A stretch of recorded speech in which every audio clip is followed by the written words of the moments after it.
Rachel Cole pushed open the door to her parents' kitchen and stopped cold. A wedding seating chart lay on the table like a verdict. The circle in the center read, Head Table, James and Amanda. James, the man who had been her fiancé. We're thinking round tables. More intimate, don't you think? This is for the best, darling. Amanda and James simply fit better. We didn't want to upset you, honey. They're happy, Rachel. The wedding's in 11 weeks. Be the bigger person. Of course. They've been planning this for months, and they expect me to smile. Rachel walked out the front door without looking back, the afternoon sun harsh on her face. Inside, her family continued planning the wedding of her sister to her ex-fiancé. Rachel Cole had just been told to be the bigger person. Rachel drove home with a white-knuckle grip on the wheel, tears slipping down her cheeks.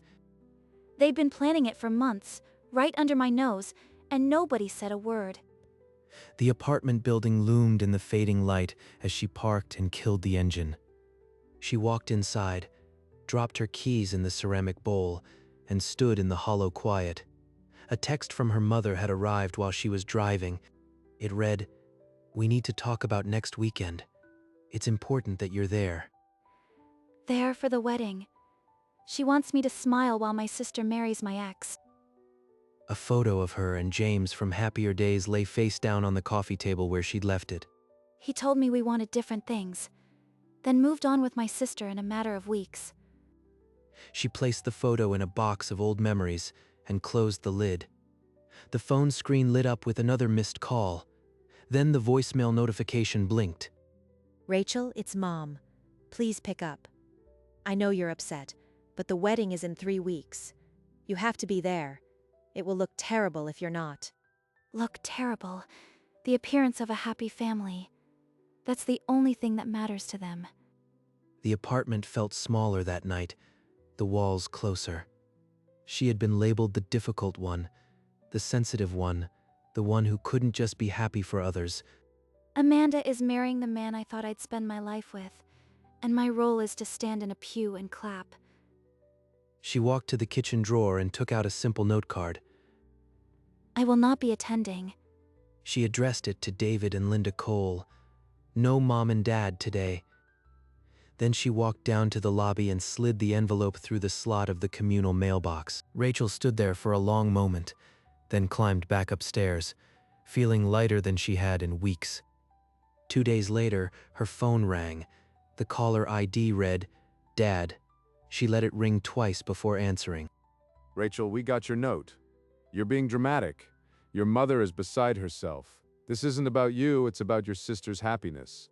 It's always about Amanda's happiness. I was just the placeholder until she found a better fit for my life. She ended the call without a word and blocked his number.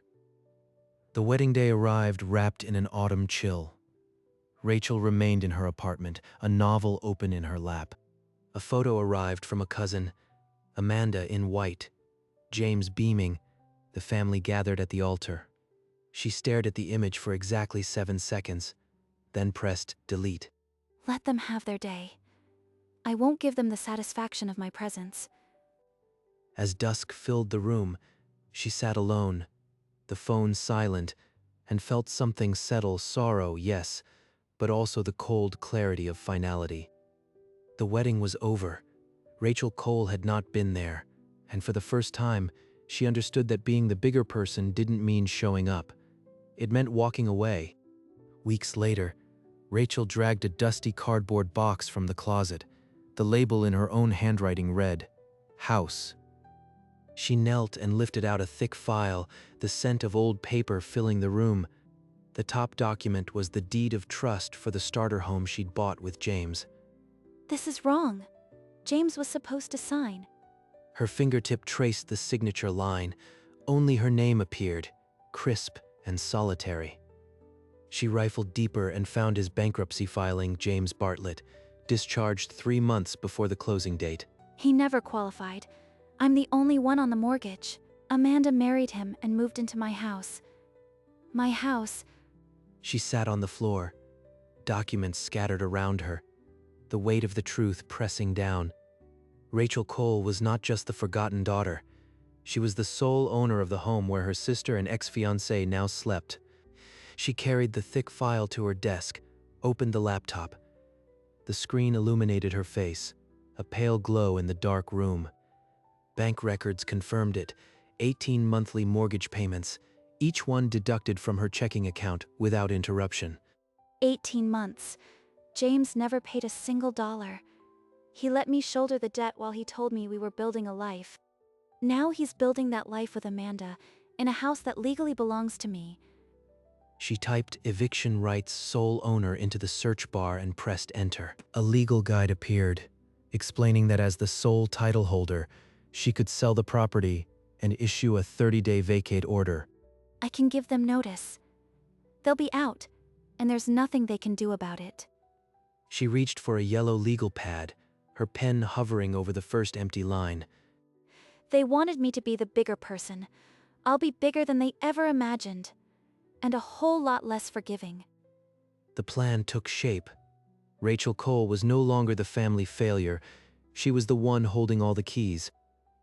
The next morning, Rachel picked up her phone and dialed a real estate agency. I need a valuation on a house I own.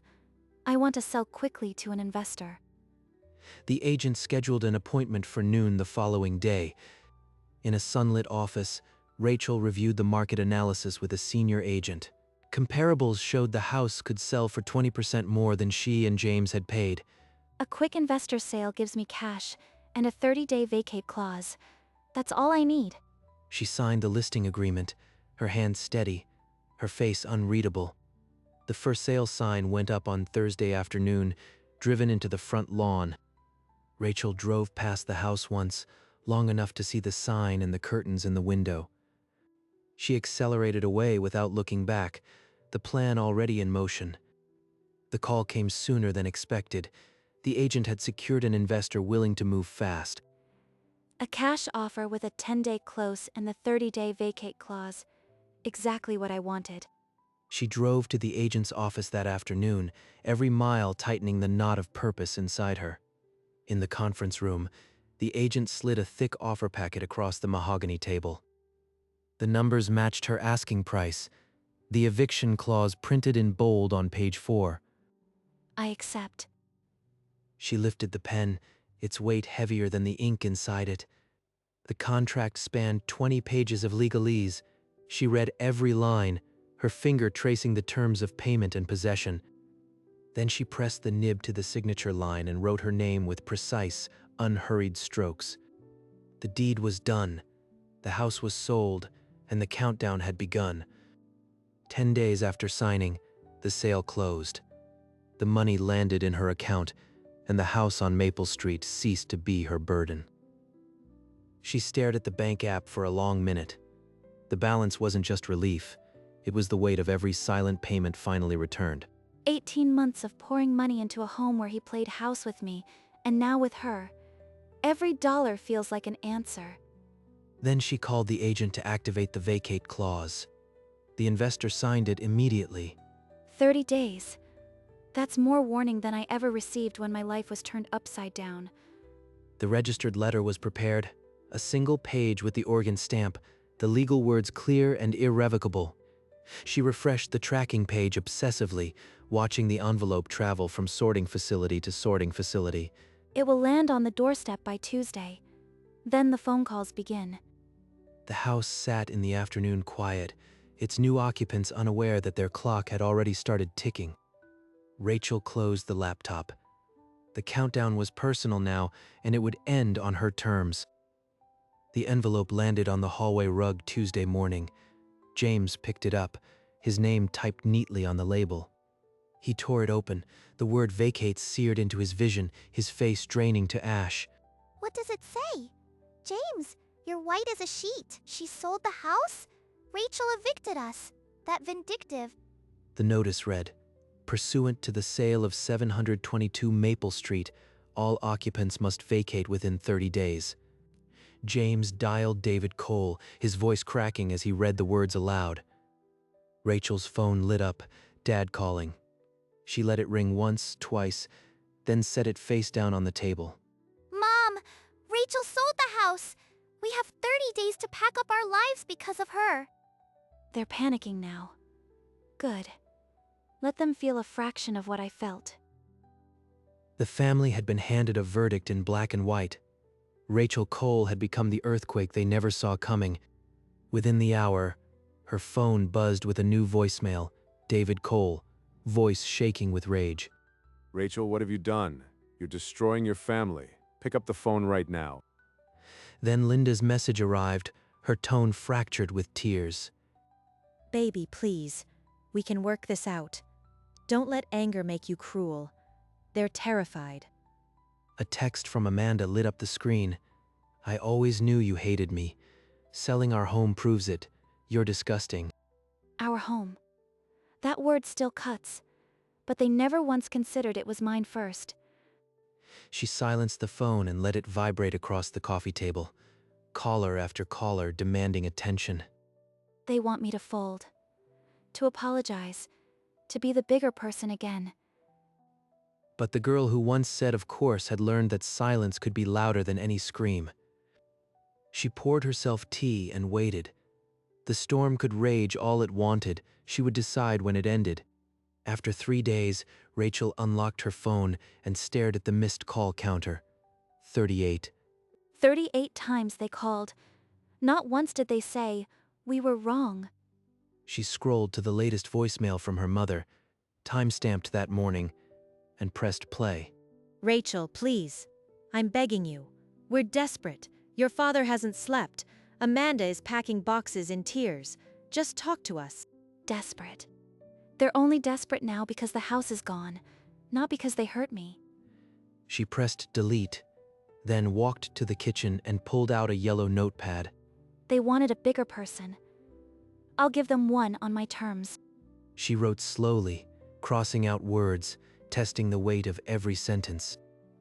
No long explanations, no anger, just the truth they refused to see. When the page was full, she set down the pen and poured herself another cup of tea. The call would come, but first she would be ready. Rachel set down her tea and lifted the phone, the notepad of her rehearsed words beside her. This is it. No more hiding. They'll hear the truth. She stared at her mother's contact photo for 3 long breaths, then pressed the call button. The phone rang 4 times before the line clicked open. Rachel? Oh, thank God. Rachel, I'm so relieved you called. We've been so worried. Hello, Mom.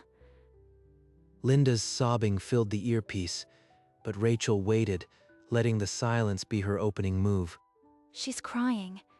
After everything, her tears don't move me. Rachel, please. We can fix this. I know you're angry, but we're family. Just tell us what you want. Rachel looked at the notepad, the words she'd chosen waiting. The call had begun, and she was ready to deliver her verdict. You want the truth, Mom? You asked what I want? I want you to listen for once. We're listening. We've been trying to reach you for days. You reached me when you planned a wedding behind my back, when you told me to be the bigger person while cheering my sister stealing my fiancé. It wasn't stealing. They fell in love. We didn't want to hurt you, but we couldn't stop their happiness. Their happiness? You gave them a house, my house, where James lived rent-free for 18 months because he never qualified for the mortgage. I paid for it all. Rachel, no one forced you to pay. You could have sold it before. And where would I go? You told me to accept it, to be bigger. So I followed your advice. I became bigger, Dad. I became so big that I decided to solve the problem you all created. You wanted a bigger person? You got one. She glanced at the notepad, the line she'd rehearsed burning on the page, the one that would end it all. She paused, the words on the tip of her tongue. The family held their breath. Rachel, please. We're your parents. We made a mistake, but this is too much. You can't just throw them out. A mistake? You called it a lesson when you told me to be the bigger person. You never once asked if I was okay. You're twisting everything. We were trying to keep the peace. Peace? You lit the match and called it a candle. Amanda and James are sleeping in a bed I paid for, and you applauded. You're so bitter, Rachel. James chose me.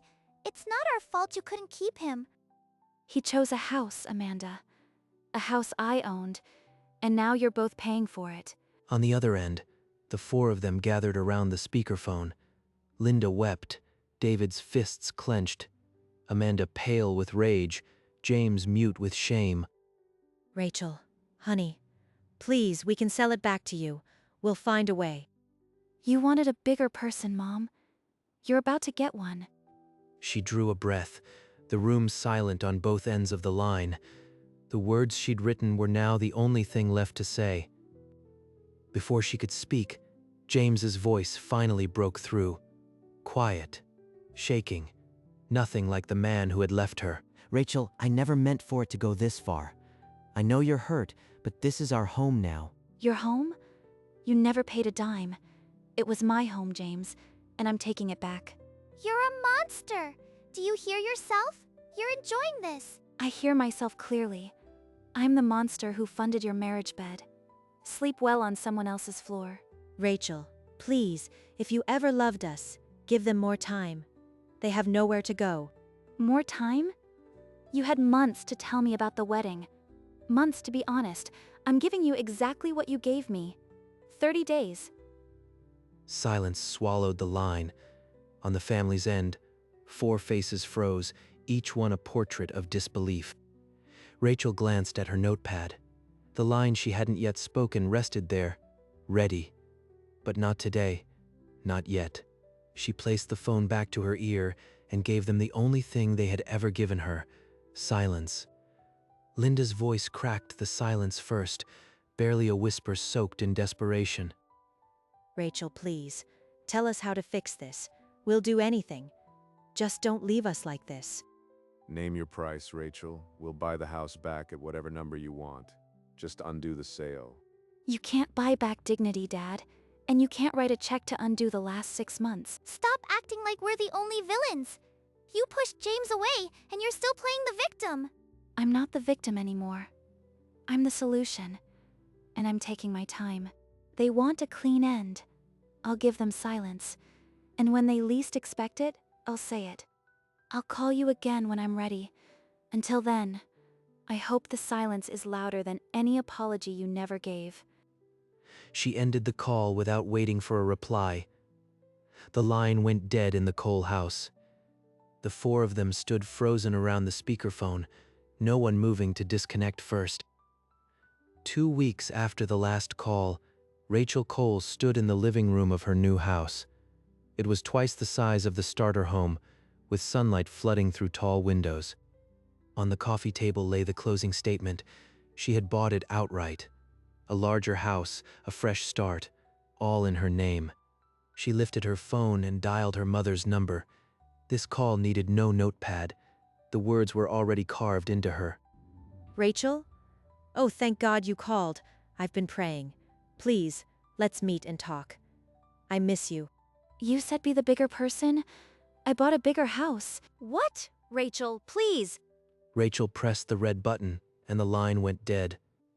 In the Cole house, Linda dropped the phone and wept into her hands. David stared at the floor, speechless. Rachel leaned back on her couch, a genuine smile spreading across her face for the first time in months. She looked around her new home. Being bigger had never felt so peaceful. On the final day of the 30-day notice, James and Amanda carried their last boxes to a rental moving truck. The porch they had kissed on now belonged to a stranger. Amanda shot a venomous glance at the house, but James kept his head down, unable to meet anyone's eyes. A large moving truck idled in the driveway, its rear door yawning open as furniture was loaded piece by piece. Rachel's phone lit up with one last message from Amanda. "You'll die alone, Rachel. You know that, right?" Rachel read it, then swiped to delete the entire thread. The words dissolved into nothing. She hung a small wooden plaque near her new front door. It read simply Cole. The new house stood bathed in golden sunset, larger than the starter home, with a porch that faced west. Inside, Rachel stood in the center of the sunlit living room, spreading her arms wide and spinning slowly in the quiet. She settled into her armchair with a cup of coffee. the closing papers of her old life tucked away in a drawer. They begged me not to be cruel, but cruelty is what they built. I just moved the walls back. 3 months later, David Cole sat in his empty living room, the silence thicker than any argument he'd ever won. Amanda and James had found a cramped rental across town, their marriage already showing the strain of the fallout. Linda had stopped calling after Rachel's final words. The prayers turned to bitter silence. Rachel exhaled as she set down her phone for the last time. No blocked calls. No guilt. She checked her bank balance one last time, not out of need, but because the number confirmed what she already knew. She had won. She walked to the closet and pulled out the cardboard box labeled house. The dust had settled. That box holds every payment I ever made for people who never paid me back. She carried it to the recycling bin outside, the morning sun warm on her face. A sunrise touched the roof of her new home. The old one was already a memory, receding like a finished chapter. They called it cruelty, but walking away from a fire isn't cruelty. It's survival. Spring arrived softly. Rachel Cole woke each morning in her own house, the quiet no longer a wound but a canvas. The silence is mine now.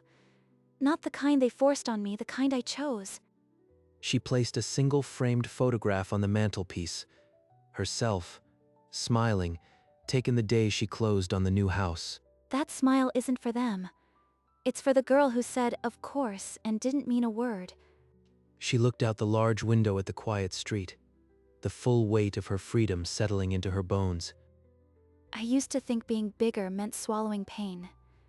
Now I know it means having the space to choose your own peace. In the afternoons, she walked through the neighborhood park, her pace unhurried, her breath even. The new house waited each evening, its porch light glowing like a quiet promise. They begged me to be the bigger person, and I became one, not by bending, but by outgrowing every box they put me in. Rachel Cole had been told to be bigger. She bought a bigger house, and with it, a life that no one could take from her again. The quiet of this house isn't empty. It's full of choices I made for myself. She poured herself tea in the evening, the ritual no longer a shield, but a celebration. They wanted me to be the bigger person. They just didn't expect that bigger meant outgrowing all of them. The Cole family remained a closed chapter, the pages crisp and unread. I used to measure my worth by their approval. Now I measure it by my peace. She planted marigolds along the porch steps, knowing they would bloom without asking permission. The house on Maple Street was already someone else's address, its history rewritten. I didn't destroy them. I stopped rebuilding what they broke. And every night, when the porch light clicked on, it wasn't a beacon for return, it was a boundary. Rachel Cole had learned that being bigger wasn't a punishment or a weapon. It was simply knowing that the only person who needed to stay in her life was the woman she had become.